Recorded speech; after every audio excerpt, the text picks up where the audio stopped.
accepting that. Okay. We ready? Mhm. Welcome to Susquehanna Valley Ethical Society, better known to our members as the Valley. Also to those who are watching the recording on today's format. I welcome you. My name is Mike Arduini. My pronouns are he, him, and his.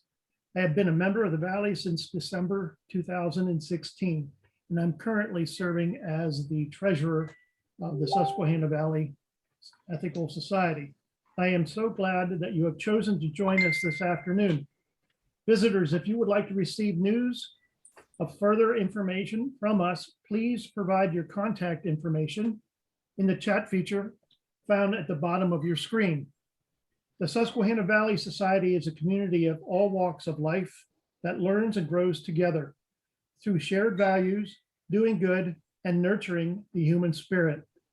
We are a safe and courageous place in which members can build a community of friends, find inspiration and purpose-provided moral education for our children, celebrate seasons and life events, and clarify their world views. And one little other note, I was thinking about this as I was reading through this also today and before, is that this is like one big family for us. And this reminds me of I don't know if it was in the 70s or early 80s, but the Pointer Sisters, and we are family.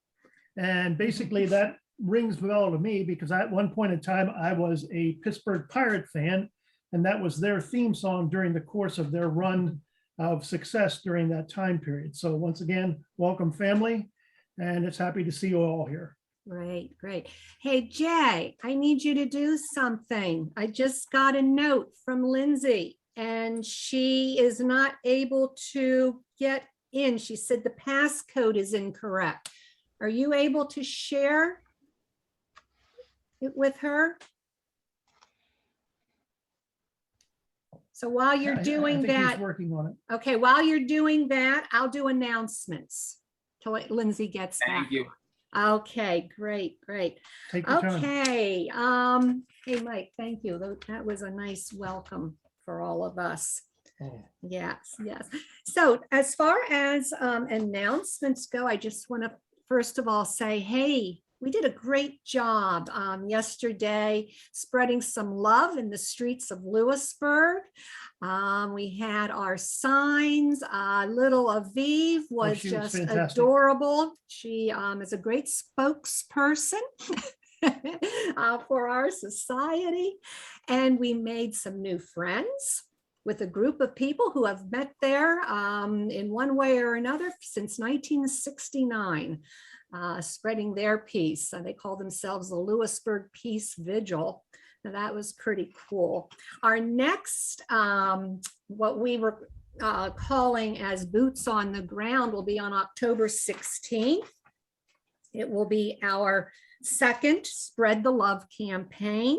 We'll do the same thing, come with your signs with some statement of love that our community offers everyone. And I think we will meet from noon to 2 p.m. rather than getting there at 11 in the morning. There wasn't a lot of activity at 11. And by October, it's going to be still pretty chilly at that time. So by noontime, it should be more activity and a little bit warmer. Also this afternoon at 4 o'clock, we do have our PRISM Teen LGBTQ and Ally group meeting at 4 p.m. virtually. And so, have no idea how many will be with us, but we're going to be there. I think Jay and Anthony will be there, and we'll see who is able to make it. On September 27th, which is Monday. Yes, we have an education committee meeting. Is that correct, Jessi? Yep. Okay, and that will be at 7 o'clock. So if you have any interest at all in what's happening in our children's education program, maybe you have something to offer that that you could do to help, to volunteer, just let me know in the chat if you would like to attend, and I'll make sure to include you in the email, which will have the link. On Sunday, October 3rd, we have Jay doing a program with us. And Jay, are you going to surprise us on October 3rd? Oops, you got to unmute yourself, Jay. Sorry, I'm like hands on like so many things right now. Yes, we have a little bit of surprise happening for the 3rd. So I will be sitting back, and I'll send you the title this week. Okay, great. Thank you, Jay. And Jay, did we hear anything back from Lindsey? We have some really we are having right now, it seems to be that she should have been able to click in. Everybody's trying to work on this in. Okay. She is, I don't know. I know I did accidentally send her the Prism link because I got the Prism link confused with the, with the other. So that's why I ended up getting, I was like, what is going on? Why is this link not working? I'm sorry. So, it's okay. It's okay. So okay. I'm hoping that they'll tune in a few minutes or what so have you. Where are we at right now with announcements? Okay, I am done with the announcements. So we do have our let's go for affirmation. Jessi. Yeah, Jessi, go ahead. I'm reading the affirmation. I think that's Anthony. That's Anthony. Yeah. Anthony is going to read our affirmation.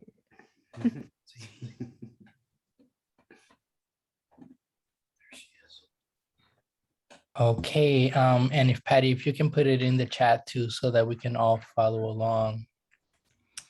That would be great. I don't know how to do that. Okay, that's totally fine. Hi, Lindsey. Hold on. Hi, everyone. Hi, Lindsey.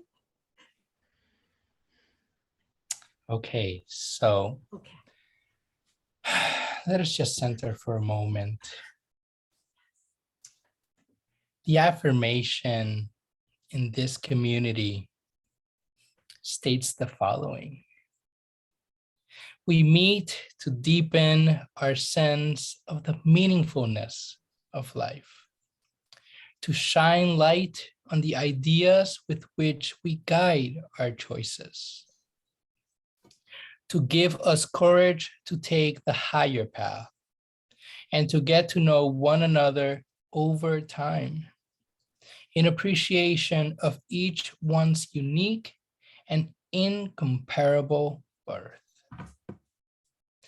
And together, we work for a world where love and justice cross all borders. Our statement of affirmation, we affirm the worth, dignity, and uniqueness of every human being. Thank you, Anthony. And we have our guest musician, Lindsey Wilson, who is going to treat us with a song. Thank you so much. Good to see everyone. This song is a song I wrote called Why, as in why are we here? Hopefully this song will answer that question. Here we go.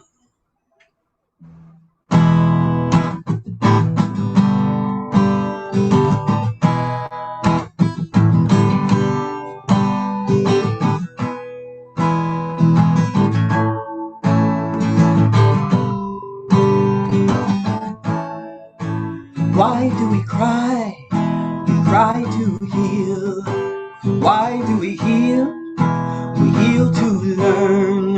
So why won't we learn to love one another, to love without pain? Why do we fight? We fight because we taught to. Why do we fight? We fight because of fear. What are we? What are we afraid of? Is it the night or the rising of the dawn?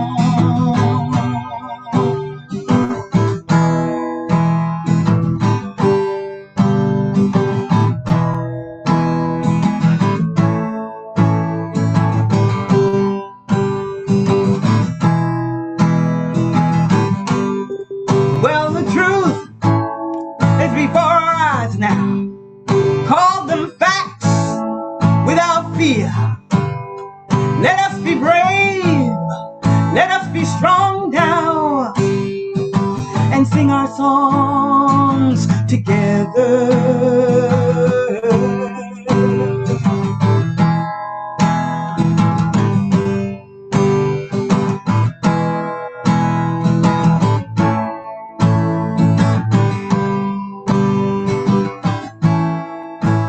Why do we sleep? We sleep because we're tired. Why are we tired? We're tired of the lies that been told, that weigh us down, taking our spirits underground.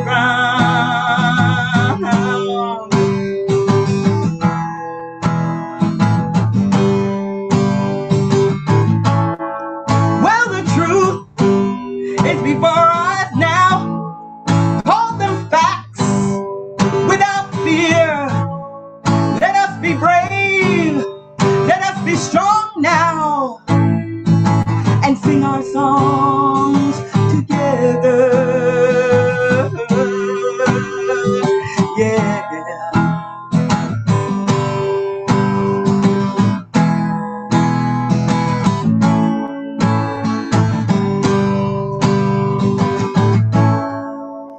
Why do we cry? Cry to heal.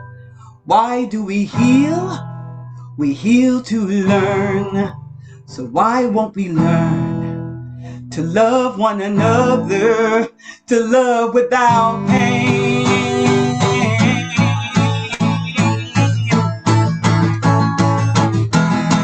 Who are we? We are people of the earth. Who are we? We are water and sky. Who are we? We're a loving people. And we're golden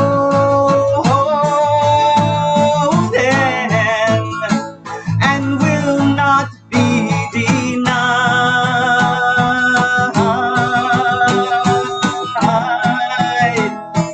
Now you know why. Yeah. Now you know why.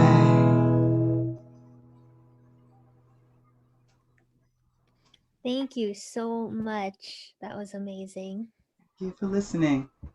Right on. Thank you so much, Lindsey. Appreciate it. So today we're going to hear from Jay and Anthony are going to have a chat about being a humanist clergy on college campuses, why college campuses should have humanist chaplains. Chaplains. Jay is our consulting clergy leader. Correct me if I'm getting the titles wrong. And Anthony is our humanist chaplain intern. So I'm going to hand it over to them. Awesome. Awesome. So good to see all of you. Hey, everyone. Just want to welcome a few of our friends. Definitely thank you, Lindsey. And thank you, Cindy, for joining us all the way from Brooklyn, New York, giving us some love. Really happy to have also Anthony Cruz, our ministerial intern. And so Anthony, it's just, of course, I wish we could be in the same space and do this from Boston and everything, but I really am grateful to have you here and talk about humanist chaplaincy, and kind of in many ways the work of humanist chaplaincy. How does it affect our campuses? In addition to like, how does it also affect our life? And like, when we think about chaplaincy, I know one of the biggest things is like, most people come to chaplaincy and all this work with the idea of a calling, which is often the kind of, idea when we think about anything regarding such, quote, sacred work. And here it is, you as a humanist offer, a different point of view, an ethical point of view, a secular point of view, a moral point of view, right? These intersections that bring us into also both safe and brave space. And so I will start off with my question, kind of, feeding off. So anything that you want to expound on, trust me, we're gonna go. But first, I would just like to start off with, what is a humanist chaplain? First of all, SVES, thank you so much for this space, for supporting and allowing this dialogue, this conversation to happen between me and Jay. And Jay, thank you so much for just curating these questions that I had no notion of before. So there's a little bit of spontaneity into this conversation. So just throwing that out there for the listeners. And so, yes, I think that you're starting us up with an amazing platform, if we will, in terms of, first of all, what is chaplaincy, right? What is a chaplain? And for me, a chaplain is a cultural broker.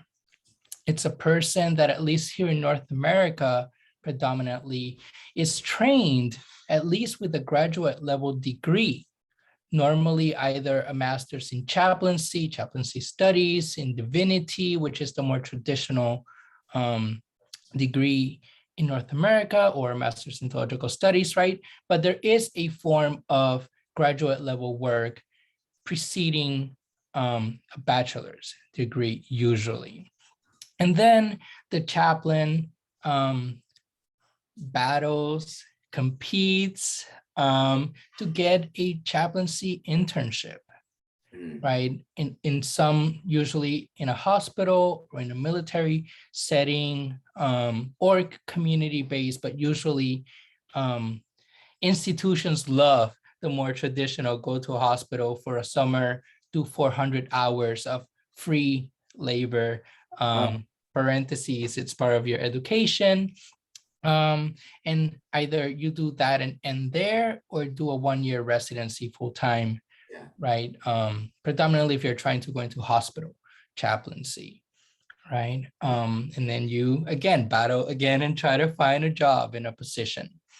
And why do I mention this? It's just to kind of frame our understanding that these titles, these roles, again, here in the West, here in North America, don't just fall from the sky, right? There's a understanding around competencies, around training, making sure that you're supervised by somebody who, again, has been supervised and has much more education, if you will, than potentially that chaplain, intern, or resident, right? So there's a form of accountability there.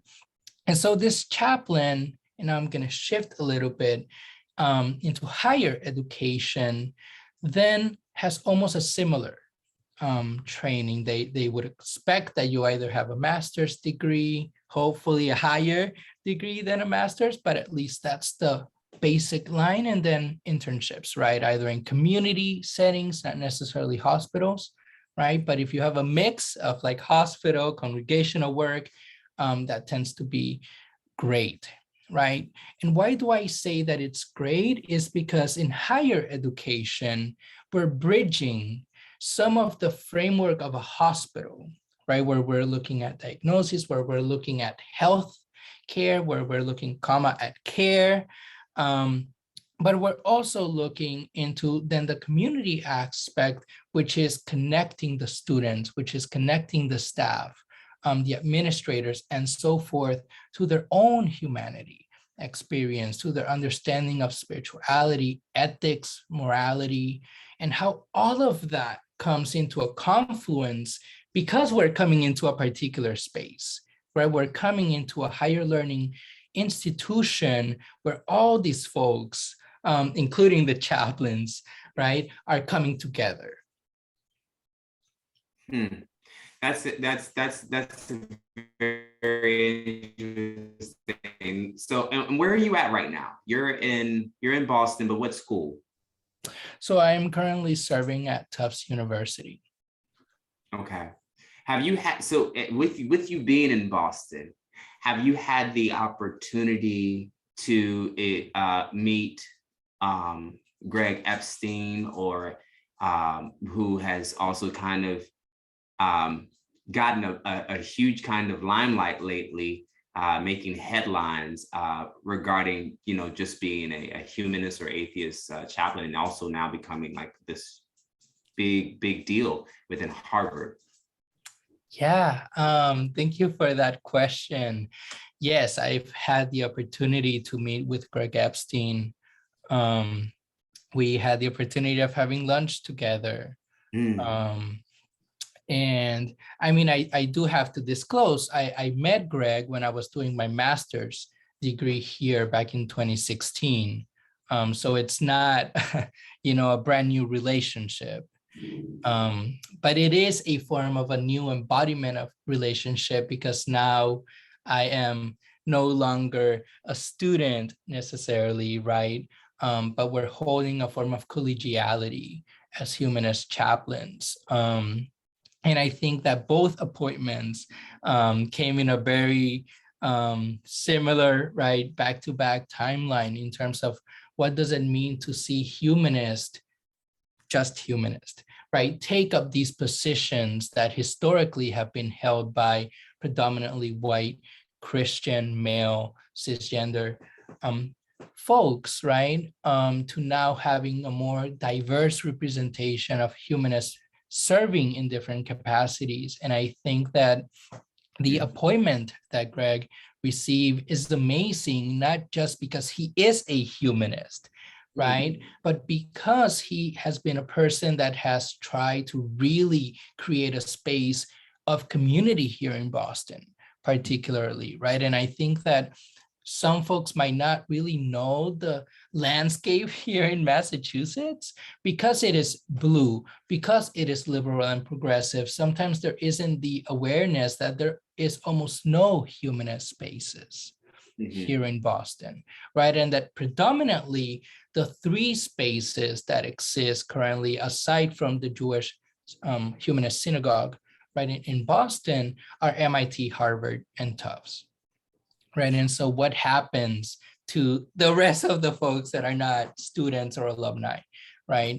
How do we care for them? And so I find that in my case, I'll start using I statements, kind of moving forward.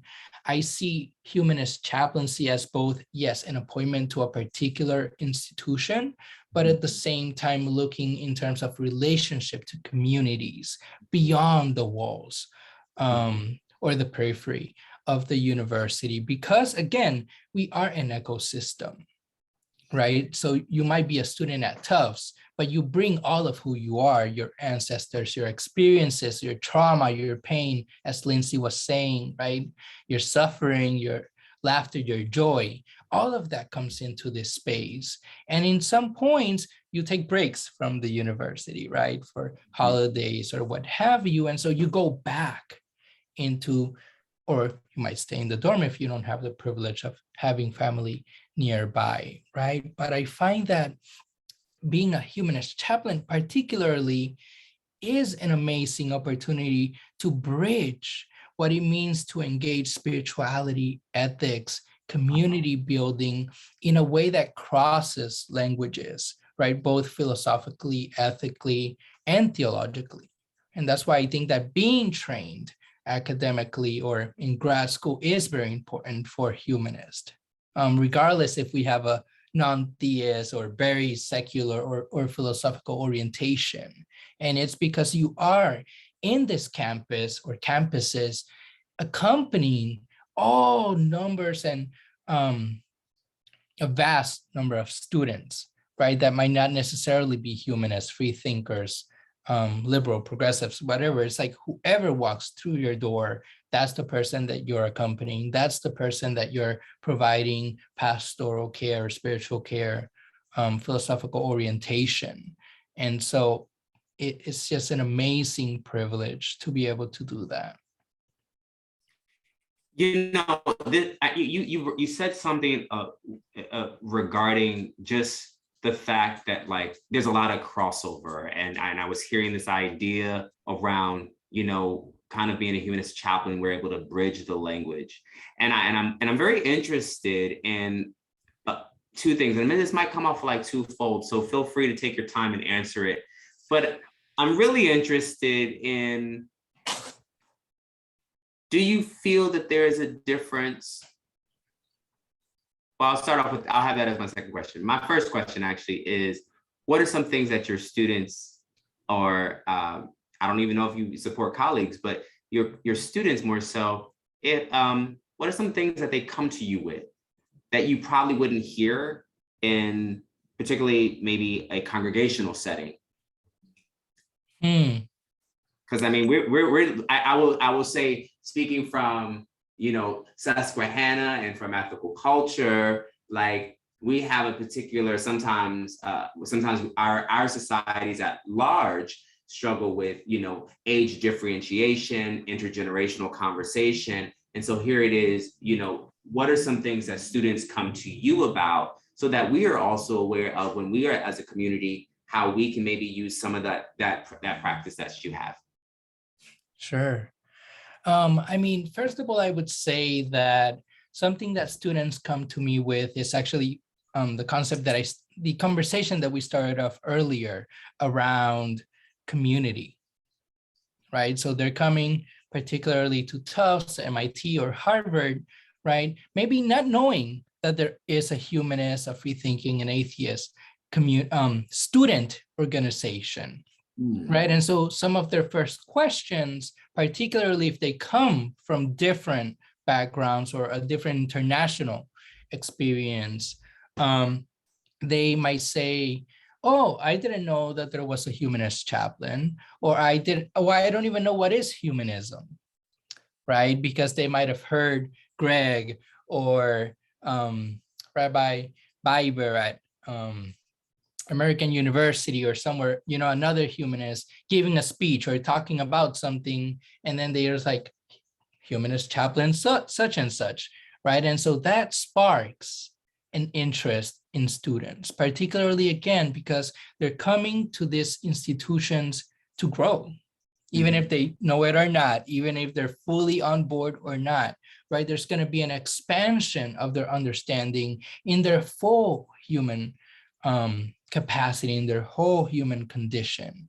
right? And so they're coming into these spaces, sometimes understanding or not understanding that they're in transition, that they're in flux, right? So they, like I mentioned to one of my colleagues, being accepted to the university is just the first step, right? What do you do after you get that acceptance letter, right? You have to move.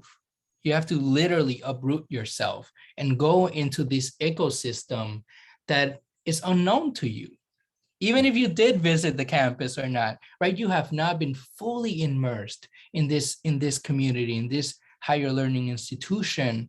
And so when the students come in, they come with all forms of questions, right? I don't know what pronouns are. I don't know what my major or majors are, or minors.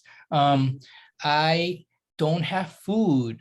I'm struggling with feeling homesick. Like I'm struggling. Sometimes they say I'm struggling with, you know, do I still feel in connection with my church, home church, from where I was to now where I am currently, or the student is currently, right? And so all these questions are there, right? And it's not like a list that sometimes students have really curated in their mind. It's like we're having a conversation and we're obviously exchanging thoughts and ideas. And it's like, oh, you mentioned something. Can we visit this? Can we go back? And I find that that is so powerful because in my opinion and experience, that's how the human experience is.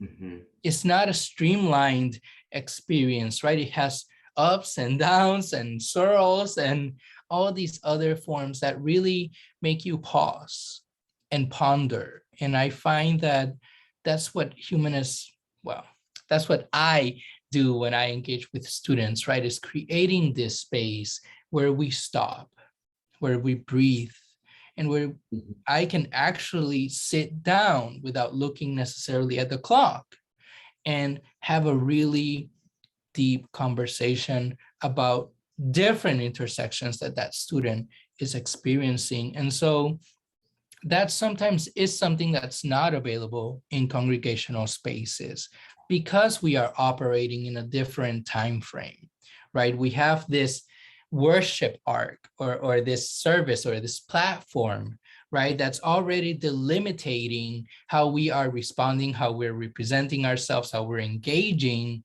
And once that timer hits, we know that it's over, right? And we leave. And so I find that at least in higher education, there's a form of continuity that's happening because at least, again, and I don't want to generalize, but a lot of the students live on campus, right? So after they end with classes, they might go to student organizations or they might go to activities happening on campus or barbecues, right?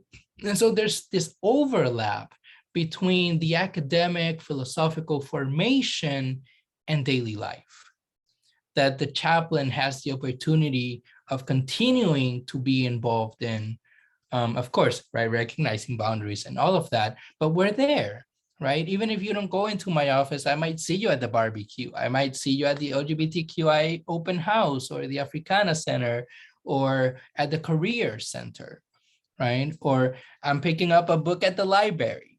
Mm. And so these are spaces of encounter that even though we're not having office hours, even though we might not have an official conversation, we are encountering each other.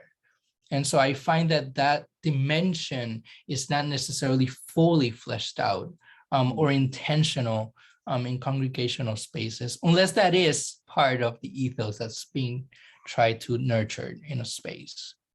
This is a really good place also to think about then, like as trying to get to the root of questions, because I mean I think a lot of students, especially as someone who does teach at Ohio University, I see a lot of my students come in with a lot of questions and about life and but I often I remember growing up, and I remember having chaplaincy even while I was in art school. We were one of the rare art schools that actually still had a chaplaincy program. So if you've never been to Pratt Institute, it's actually one of the rare art schools that still has a chaplain and a whole chaplaincy team. Most of the time, artists don't, which is a big thing. The increase of students who come to art institutions explicitly, especially are,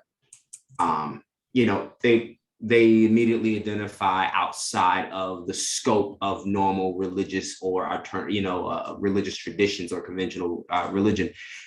One of the things, though, of course, I remember, and I'm speaking for the eye before I get to the question, because I think one of the things that's very unique that I would like for you to speak to is that when I was in school, I often found that the chaplain would pray off of my moments of insecurity or victimhood, right? I don't have belonging. I don't, and right. And so then there was this kind of, like this religion is good for you kind of thing, right? And it was like this very proselytized way of kind of coming in and kind of snatching somebody's moment of grief or bereavement or whatever they were grieving at the moment, and right, and then kind of driving home with the religious tradition versus guiding or journeying with me in my life experience. How do you hold the tension, and how do you find balance? You know, and how do you create, right, boundaries, right, between the humanist, right, that humanist part of you that is like, I really think this is a good moment for me to plug in humanism. And how do you also get to a place where you're like, I really believe that this is actually, let me just continue to journey with you. Are they distinct for you? Or do they work simultaneously? And yeah, how do you make those distinctions? How do you create that balance? How do you create those boundaries in it? Yeah, can you just repeat that last part of the balance between the humanist and the humanist, right? And walking in the journey of someone's experience or their grief, bereavement. Mm-hmm. Yeah, I mean, so first of all, I'm recalling one of the conversations that I was having with a staff member and have had with other students, and that is the challenge of just humanism as a life stance, where in comparison to the other chaplaincies or other traditions that are present in the school, we don't necessarily have a written out, right, order or liturgy or sources that delimitate what it is that we do in particular moments and times, right? As you do it, for example, if you're an Episcopalian, right, and you're going through these processes or pain or bereavement or death, there's these rituals, right? And there's all these order that you can follow to feel connected to a tradition, to a community, to something larger than yourself. However, what I sometimes point students towards is that, at least my understanding of humanism and the way that I approach my work, is that the human condition and the human experiences and life itself is a text. So how do we look at the human life and the human experience and then extrapolate from that life, right? Wisdom, knowledge, sources to which you can then respond to. And of course, I mean, I do have to say that's folks that, like you and I, have been studying humanism at a professional academic level, right? And we're able to kind of do this gymnastics, philosophically speaking, that might not necessarily be shared with the majority of humanist agnostics, atheists, free thinkers, right? But that is something that's available to reframe not just the human condition as human itself, but as a living text, right? Something that's being written, that's being woven into stories, into narratives that then define how are we presenting ourselves in the world and how other people reads us or how they see us, right? And so I think that that's very important. And so where is the balance and the intersections between being a humanist chaplain and then providing any form of pastoral care? I find that it's basically empowering the students to listen to their own stories and their own narratives, right? And not feeling worried or scared that they're using their own language, which was they're coming into the space with, but actually holding this dynamic or this conversation and dialogue and saying a form of rephrase and say, is this what you mean? Right? Is this where we're getting at? And so I think that not a lot of people are trained in that ability of deep listening, right? Listening beyond just the immediate word that we're listening to and some of the trauma or experiences that we share. That's also in the room, right? Yeah. So this brings this, you know, and I have two more questions before we kind of close out.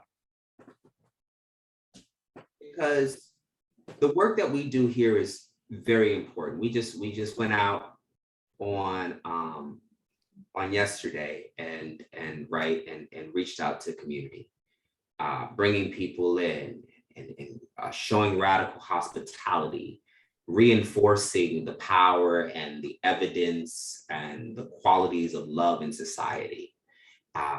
You know, making ourselves vulnerable and things like that. And I hear, you know, I hear what you're offering to these students, and I'm wondering, how can we bring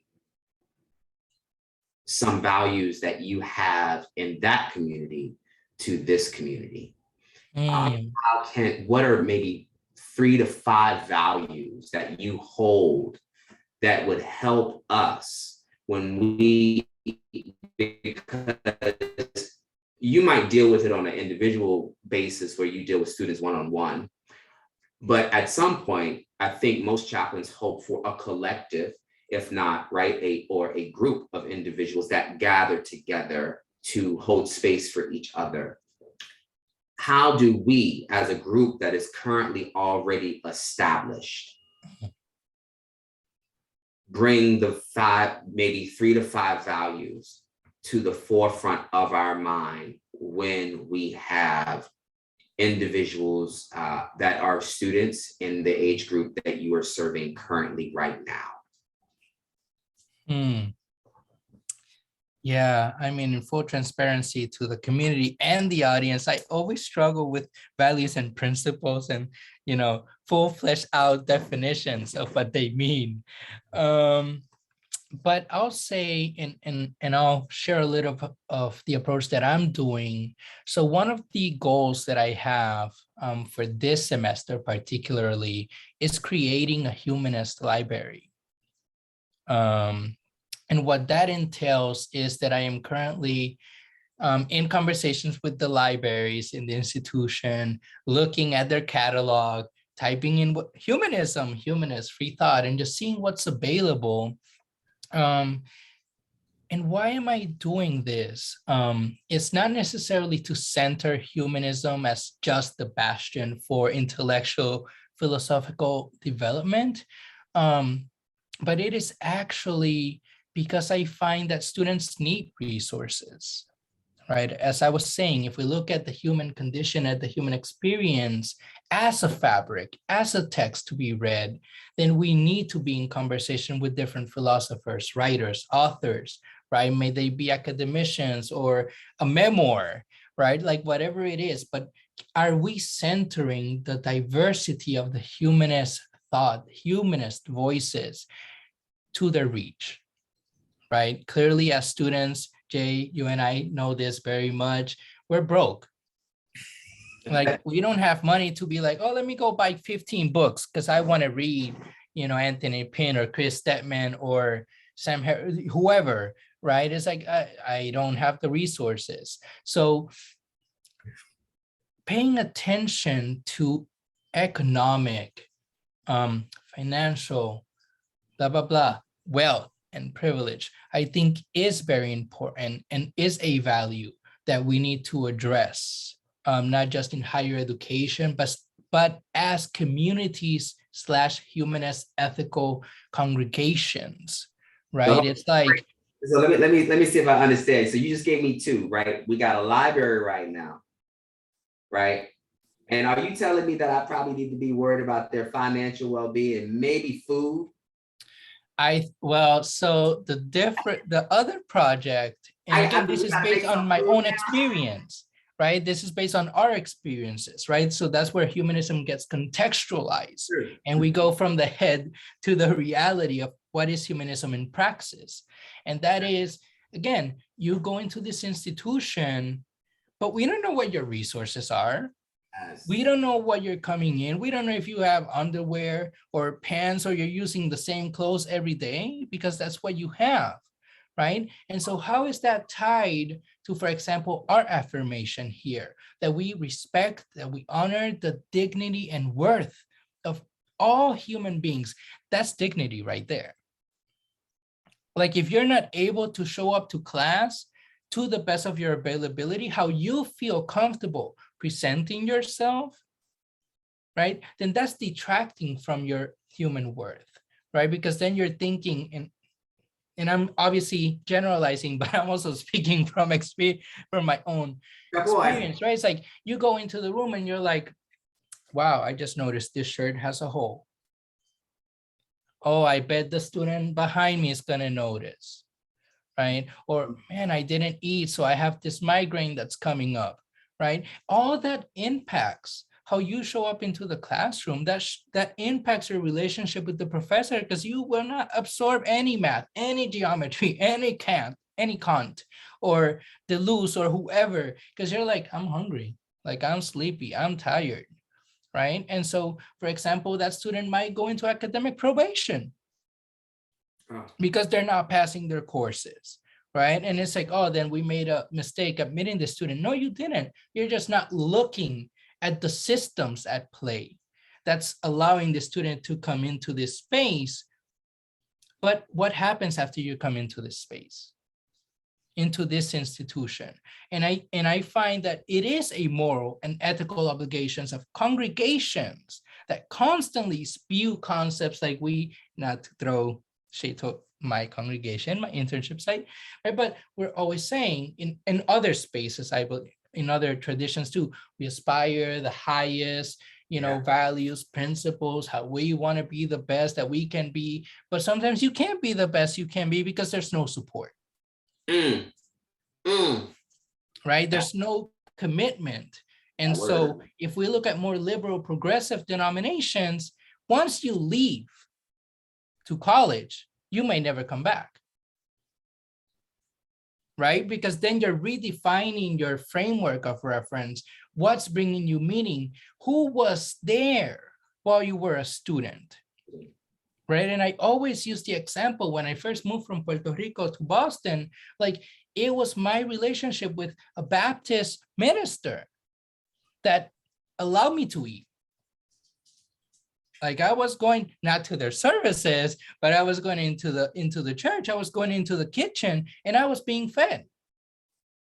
It was not the humanists. It was not the atheists. It was not, other spaces. It was this colleague with whom I was studying in school, that because they saw my humanity, because we are in relationship and together, you then see where my struggles are. So I think that's very key, again, to ethical, humanist, free-thinking congregations. It's like, where are we putting our energy, our time, right? It doesn't all have to be money, but it's like, are you taking a time to like mentor a student or go, sit at the library, right? Or do something where you're giving back to the future, whatever it is that they decide to study and do with their life, right? But where is that relationality? Where is that potential mentorship gateway? And I think that that's missing from humanist spaces a lot of times. Is there's no mentorship, there's no interest of helping you flourish and develop as a human being, regardless of your membership, right? If you are a humanist or if you are atheist or not, or if you're questioning, right? It doesn't matter. It's like, I'm interested in you because that is my life stance. So I'm not waiting to get something in return. So let me go over some things. So we've got libraries, right? We've got libraries. We've got to start looking at the resources of our students, particularly, and I mean, I can speak to that as well. It's a thin line because for me, right, I'm just hopping out of school. No one always knows what I'm doing, what I'm dealing with and everything. And then they see me traveling, and it's like, oh, Jay's over there. Jay's always going somewhere, and it's like, but they don't see the process, right? Like how did you get from point A to point B? Yeah. It's a lot of So like it is really interesting because those are the spaces that our students need to see. So yeah, we do need resources. We particularly, and I mean, like just like what we did this past Saturday, I think was very significant of just like showing our presence, but also like, can we imagine what that might look like maybe on like a Wednesday morning and just like giving out coffee and donuts to students who are getting ready to start class and being like, yeah, we're here. Like that would be another really great way to just like show them like, you know, like the best part of waking up is you, right? Like those kinds of things, you know, I mean, I think. I mean, it's right here, right? Like that coffee goes a long way. And the thing is, you never know the impact that you're having. Yeah. Right. And it might be something that comes down the line. It's something that, or our response is not immediate. Right. It's like, oh, thank you for the coffee. Oh my God, humanists are amazing. Yeah. I know, like that connection, it might not necessarily be there in 3 seconds. It's like, oh, they're showing up every day or twice a week, right? Or something. They're showing up and they're opening a space of possibility. And I think that that's the key. Yeah, go ahead. That word, no. I'm so glad. I'm like having like moments of like, yes. I'm like, we're getting like an amen from the mirror. Like this is like a real thing because it's so real. It is. It's so real. I mean, you bring up mentorship, and like mentorship is not just this thing where we call on people when they are, you know, when like I think people get mentorship now to this place where it's like they wait for someone to call them when it should be the other way around a bit, because most people don't even realize what they might need until that is happening, right? And so, yeah, I think those are our major 3 that I've heard from you. Yeah, and I think that's so key, right? Because it's like I had that experience actually recently with a student, right? They came into my office for the first time, and we were speaking in Spanish. So I was using all these concepts in Spanish for the first time. And the student goes and says, you know, like, wow, I want to come in every, you know, X day and have a meeting. Can we have a 30-minute slot once a week and have a conversation, because I have a lot to learn. You know, like you are really sharing and framing all these humanist or free thought philosophical sources in a way that I understand. Like this is something that I'm interested in. And I find that that's key in the work that we do. It's not like you stated, Jay, it's not waiting for the student just to come in. Yes, I mean, that's why we have office hours, right? But there's also this reframing of humanism reaching out, because we are interested in being in relationship with folks. Because as we sung today, as we saw in our affirmation, like in all the texts that we're using, right? Like, what is love? Right? What is love? It's a verb, it's an action. And so if humanism is not reaching out, if they're not extending themselves, then we're just really just purely a philosophy. Yeah. And philosophies can change at a blip of an eye, right? I mean, you know, today I believe, today I don't believe, or I believe something else. But it is in the power of relationship that makes you pause and ponder and say, wow, I'm in relationship with Jay. And I mean, no pun intended, right? But, you know, we've had a 5-6 year relationship. So like if I'm struggling or going through a tough time, right? It's like, I think of certain people to who I go to for accountability, for mentorship, for healing, right? It's not the books, it's not the citations, it's not just the intellectual exercise, it's the other human, it's the other person that's there through my different moments of tribulation, growth, joy. And so like, I'll close this part with this. I find that also, how are we supporting humanist chaplaincy in general, right? Because we do get some money from the institution. We do get money from here and there, alumni, right? Or people that believe in our mission. But I more egotistically think about, where are the 50 plus AHA, affiliates? Where are the ethical culture congregations? Where are the other emerging humanist secular institutions that are reaching out, right? Yeah. And saying, oh, we find that there's a humanist chaplaincy here and there. How can we support? How can we collaborate, right? I think that's very, very key and very important because of what you said, Jay. We only see through media, through the different platforms where Greg is, or the position that he got, or where whoever is at, but you don't see the whole process.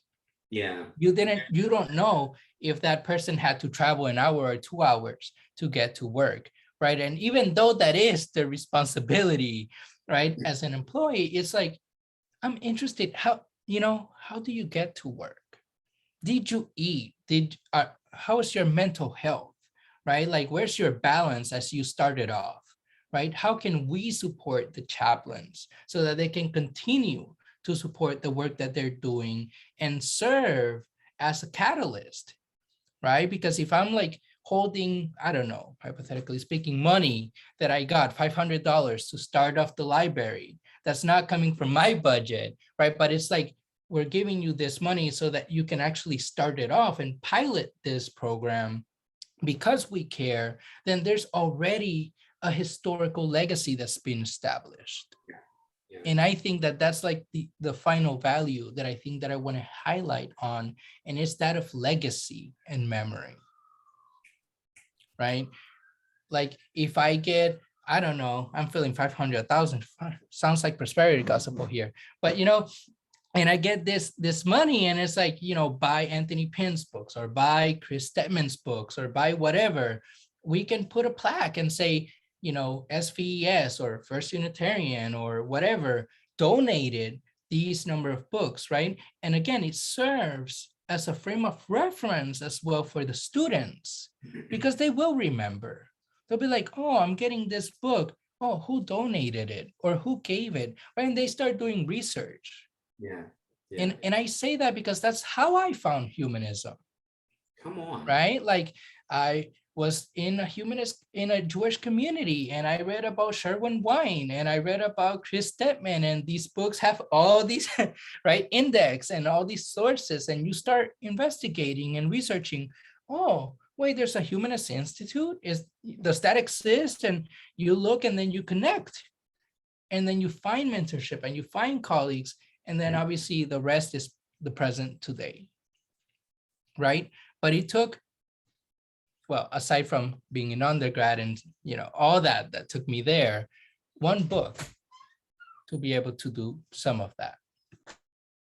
Wow, I'm totally grateful. I know that we've been pushing on the time a bit, and I wanted to get our audience in here and our community just so that they can kind of ask some further things that but I want to just first say thank you. I want to open the floor a bit more, just so everyone can engage. And you've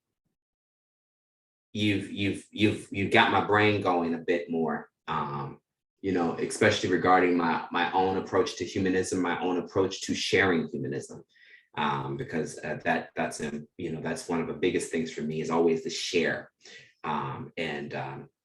It's so powerful to see that we were yesterday sharing our humanist, values and our presence. Like, presence is everything. So I just want to open up the floor to anyone who wants to ask Anthony anything that I did not ask, anything that's really stirring with you. Ed, I'm glad that this has been an opportunity for you to also get to know Anthony on the level of, not only as our intern, but also someone who is working as a humanist in spaces, because work for humanists is actually, I'll be honest, I'm glad you pointed this out too, lastly, is that this is a professional work. Not everybody can come and do this work. Not everybody's just coming in, like this is a real, and I think that's something we also have to remind our students or our people and our communities, that they're like, it's not just living in the world, walking in the world every day. there's very intentional ways of being human in society. There's very intentional ways of being. And you are bringing that to the forefront with this work. So I open up the floor to everybody. Thank you so much.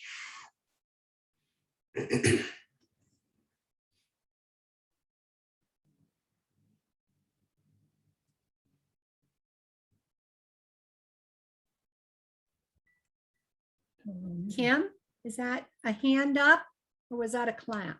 That's a clap. Clap. Well, I have a comment. I really like what you said, Anthony, about looking at the whole person, because we do get to know people.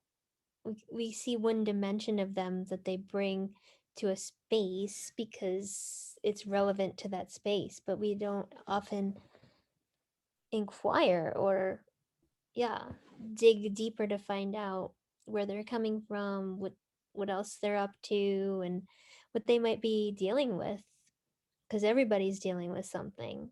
So I like the idea of just asking people more, like, what's going on for you, and just in any space to invite that person to feel safe to bring more of themselves.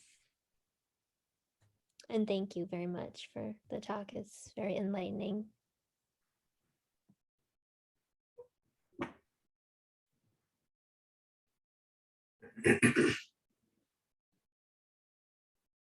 I guess I want to just share, from yesterday, which was a real rush of just a lot of stuff that I was feeling especially as students, were approaching us on the sidewalk. And, you could tell, the students who just really did not want to engage. They'd walk, they'd put their head down, they'd turn their head away, or they'd actually make an attempt to cross the street well before they even got to us, which would have been a safe crossing at the corner. So, but this one young college couple, she was still a student and her boyfriend had graduated already from Bucknell. And they stopped, and you could tell they were very, very much interested in what we were doing there, on the corner, and what did the banner mean? And oh, look at this pretty brochure, it's so colorful. And we had a good conversation with them, didn't we? And after they walked away, I said to Mike, I said, so were they humoring us, or did you really get the sense that they were interested? And and I did get the sense, and you did too, that they truly were. They were open to. They were very. We were offering at that point. Now, whether it was something that they were going to accept, that would only time will tell at that point. But they did show the interest. They took the brochure, they looked over it. They talked with us, we gave them a little bit of our history. They gave us a little bit of their background and so forth. So there was an open dialogue, which was more than what we got from, others that, as Pat would say, crossed the street before they even got to the corner and so forth like that. So I guess, finding a better approach maybe with the students, because my first thing was, oh, well, here comes some students. It's like, hey, have you ever heard of the Valley Ethical Society? And they're like, who is this person who has just gotten in my space a little bit here? And hey, would you like a brochure? And they're like, no, not really. So yeah, I guess it's finding that way to approach without turning them away before we even have able to have a conversation.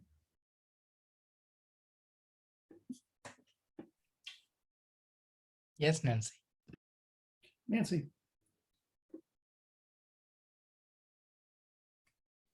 I have to get a voice. No, listening to this talk emphasized to me the importance of chaplaincy on a campus for students, because it's true, and I'm echoing what Jessi said. People walk around projecting a certain image, especially at the college age. What your image is on this device is like uber alles. And you might not be putting out there where you're really coming from, what you really need, what you're really suffering without. And you can't just judge that always just superficially. And to have a place to go where somebody's going to ask critical questions and let you share in a safe space so that they find out, more about you than the superficiality of this, and get you, well, some basics. Maybe you do need more clothing. Maybe you do need food. These things that you might not be revealing to your fellow classmates or professors or whatever. It really emphasized to me how important it is for students to have someone like an appropriate safe space chaplain, somebody who's not trying to convert you to a certain way of thinking, but who is there to help you as a human being. That's very, very important. So thank you for emphasizing that. Yeah, thank you, Nancy and Patty and Jessi. And I think that that's key. I find that students, staff, sometimes other colleagues as well, right? We're craving care, right? And that's key in terms of how do we approach the work that we do. It's not having a succinct definition. It's not having the fastest quote that you can do of like what represents humanism, right? But it's about, again, how do you continue to show up on a regular basis? Because you're not looking to punish the student, because you're not looking to take away their worth or their questionings, right? But more of like you're in this co-created space where you can really bring who you are, your struggles, like, oh, this happened, I did this or I did that. And it's like, come, let's have coffee or water, tea, whatever. Let's sit down and let's talk. Because this is not a punitive space. This is not a chaplaincy that, again, is looking to report you, right, to the administration. But we're here really to accompany you in your processes, both what's beautiful and what's challenging of the human experience, right? Where boundaries are crossed, where there's gray ethical dilemmas, where you're just trying to grow. And one of the ways in which you grow is by, missing the mark, by messing up, right? But where can you go so that you can kind of rephrase your ethics? Where can you question and say, I didn't have this resource before. I didn't know this scholar, or I didn't know, this framework of care and ethics, right? I was only taught and now I have a different approach. And I think that that's really important. In chaplaincy, as you said, Nancy, just in chaplaincy in general, right? But also as humanist chaplains, right? It's really paying attention to how are we providing these spaces where where students, staff, members can just be themselves.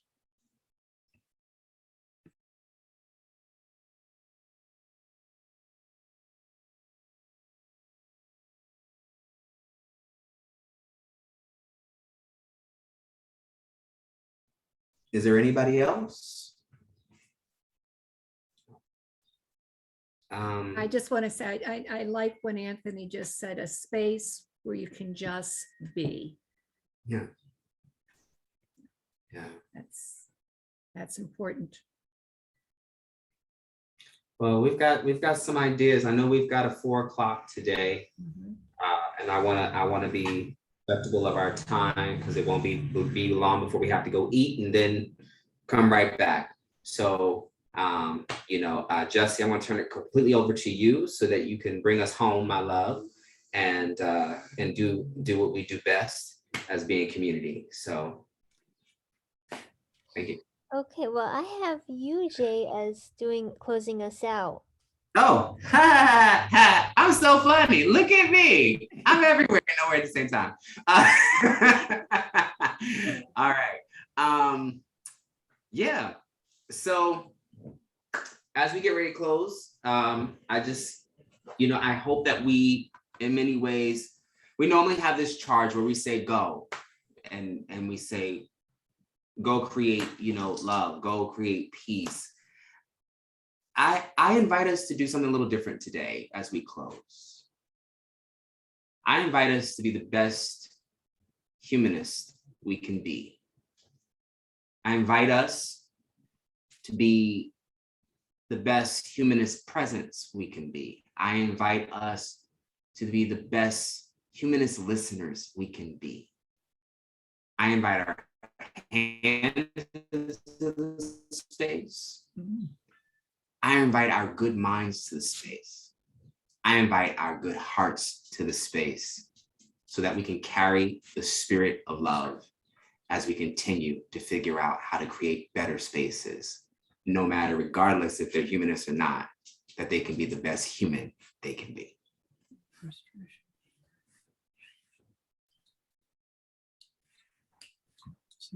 Have a good one. Thank you, everyone. Thank It's you. beautiful being with all of you this afternoon. Thank you, Anthony. Thank you, Jessi, for presiding. Thank you, Jay. And yes, and I will be getting out the link for the meeting at 4. Okay. So Thank you, everybody. thank you, Trish, for being with us. Bye, Thank everybody. thank you for letting me eat breakfast. I was hungry. Ah, Normally, I don't want to be blacked out, but well, I'm glad we're seeing you right now. We'll see you. Goodbye. okay. Not good night, but good day. Go in peace. Yes, you too. You too. Everybody have to go. Bye, Nancy. We'll talk. See you. See y'all later. See you. Bye-bye, Kimmy. See you. Bye.